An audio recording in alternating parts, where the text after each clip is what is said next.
안녕하세요. 오늘은 사회복지 현장에서 AI가 실제 어떻게 쓰이고 있는지 보여드릴게요. 저는 지난 한 달간 나주이음 소통방의 운영 방식을 분석하면서 여기에 챗GPT와 같은 생성형 AI를 도입하면 얼마나 업무 효율이 올라갈지 직접 실험해봤거든요. 결과는 놀라웠어요. 월 1회 간담회에서 수십 장 분량의 회의록을 AI가 5분 만에 요약해주고 돌봄 사각지대에 있는 주민을 AI가 자동으로 추천해주기까지 했으니까요. 오늘 영상에서는 나주이음 활용법을 중심으로 AI가 복지 상담, 사례 관리, 보고서 작성에 어떻게 적용될 수 있는지, 실제 어떤 변화가 생기는지 생생하게 전달해드릴게요. 끝까지 보시면 내일 당장 써먹을 수 있는 전략 3가지를 가져가실 수 있어요.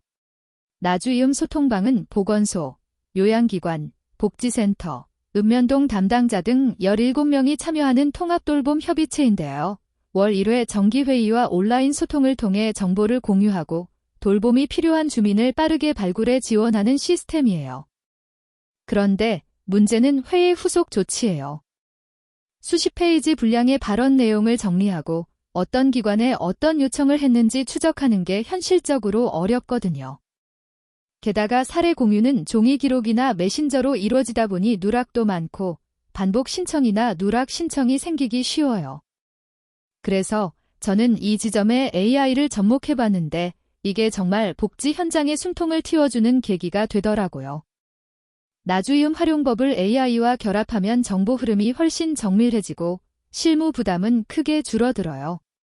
실제로 제가 운영하는 복지센터에서 AI를 도입한 후 첫 달간 기록을 분석해봤어요. 보고서 작성 시간이 평균 6시간에서 1.8시간으로 줄었고 AI가 분석한 주민 데이터를 기반으로 돌봄 사각지대에 있던 어르신 12명을 추가로 발굴했어요. 특히 인공지능이 기초연금 수급자 명단과 건강검진 미행자 리스트를 비교해 건강위험군이면서 소득이 낮은 대상을 자동으로 추천해 주었거든요. 기관 간 중복 지원도 이전엔 15건 정도가 매월 발생했는데 AI가 중앙에서 데이터를 분석하니 7건으로 줄었어요. 나주이음 활용법에 AI를 더하면 단순한 소통 그룹을 재측 기반 복지 네트워크로 바꿀 수 있다는 걸 실감했어요. 첫 번째 전략은 회의록 자동화예요. 나주이음 소통방 회의를 녹음하면 AI가 발언 내용을 텍스트로 변환하고 핵심 결정 사항과 담당 기관을 추출해 목록으로 만들어줘요. 두 번째는 사례 관리 강화인데요. 주민등록, 건강보험, 급여 수급 정보를 AI가 분석해 돌봄이 필요한 사람을 미리 알려줘요. 예를 들어 최근 이사를 간 독거 어르신이면 생활고 위험으로 분류하죠. 세 번째는 청년지원금이나 숨고르기 청년지원금 같은 제도를 AI가 개인 프로필에 맞춰 추천하는 거예요. 경기도 청년지원금 수혜 대상인데 신청 안 한 경우 내일까지 신청하세요 알림을 자동 발송할 수 있거든요. 나주이음 활용법이 이렇게 진화하면 수동적 소통에서 능동적 지원으로 전환할 수 있어요. AI를 도입한 지 한 달 후 가장 크게 달라진 건 업무 리듬이에요. 첫째, 아침 출근 후 가장 먼저 보는 게 AI 요약 리포트예요. 어제 회의에서 결정된 사항, 오늘 해야 할 업무, 위험군 주민 알림까지 한눈에 보여주니까 당황하는 일이 사라졌어요. 둘째, 상담 기록도 달라졌죠. 예전엔 상담 끝나고 30분씩 기록을 썼는데 지금은 AI가 대화 내용을 요약해서 초안을 만들어줘요. 제가 보완만 하면 돼서 부담이 훨씬 줄었어요. 셋째, 주민 반응이 좋아졌어요. 예전엔 지원금 있냐고 물어봐야 알았는데 이제는 AI가 미리 알려줘서 어떻게 알았어요? 라고 놀라는 분들이 많아요. 특히 출산지원금이나 첫만남 이용권 같은 제도를 예상보다 빨리 안내해주니 만족도가 확 올라갔어요. 나주이음 활용법에 AI를 더하니 진짜 사람 중심 서비스가 실현되는 느낌이에요. AI를 쓰기 전과 후를 비교해보면 차이가 뚜렷해요. 예전엔 보고서를 전부 수작업으로 작성해서 야근이 잦았고 대상자 발굴은 경험과 직관에 의존했기 때문에 누락이 생기기 쉬웠어요.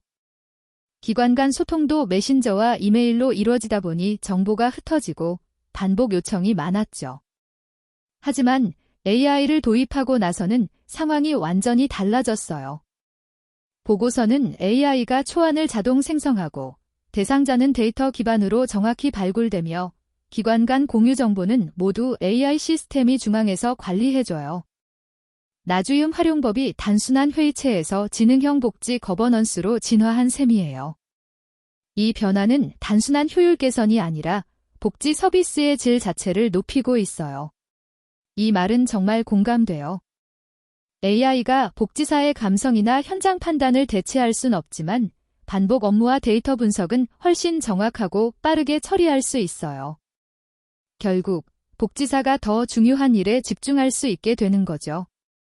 나주임 활용법에 AI를 결합하면 기존엔 시간이 없어서 못했던 사례 관리, 가족 상담, 지역 네트워크 구축 같은 심층 업무에 에너지를 쏟을 수 있어요.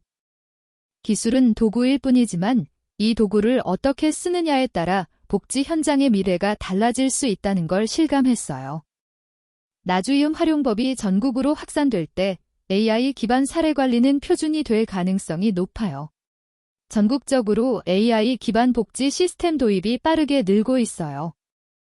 2026년 4월 기준 27개 지자체에서 나주임과 유사한 플랫폼에 AI를 도입했는데 특히 전남, 경기, 대구, 광주 지역에서 성과가 두드러져요. AI가 자동으로 발굴한 돌봄 위험군은 총 1240명에 달하고 그중 90% 이상이 실제 서비스에 연결됐어요. 청년 지원금 자동 추천은 92%의 정확도를 기록했는데 이는 기존 수작업 대비 2.3배 높은 수치예요. 나주임 활용법이 단순한 지역 사례를 넘어 전국적인 모범 사례로 자리 잡고 있다는 증거죠. 앞으로 서울, 송도, 판교, 강남 같은 도심 지역에서도 비슷한 시스템이 도입될 예정이에요.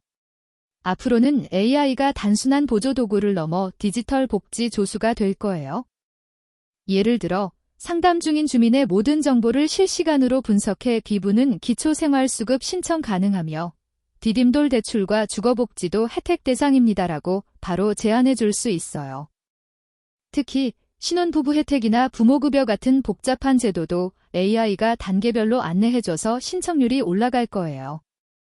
나주임 활용법이 이런 AI 에이전트와 결합하면 읍면동 단위에서도 전문가급 서비스가 가능해지죠.